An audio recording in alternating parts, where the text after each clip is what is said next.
So after tenant move out the house during the vacancy time, the owner spend time and money to make this condo look great again.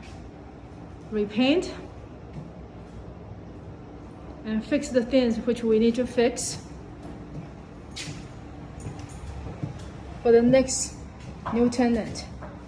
And that's every landlord's responsibility to make sure the house condition, doesn't matter it's a single family home or the condo, triplex, fourplex, or apartment building. We have to show the pride of ownership in order for people to appreciate what we provide to the tenants.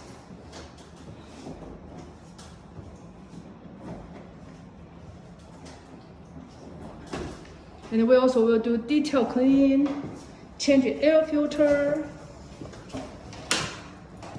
making sure everything, plumbing, everything works.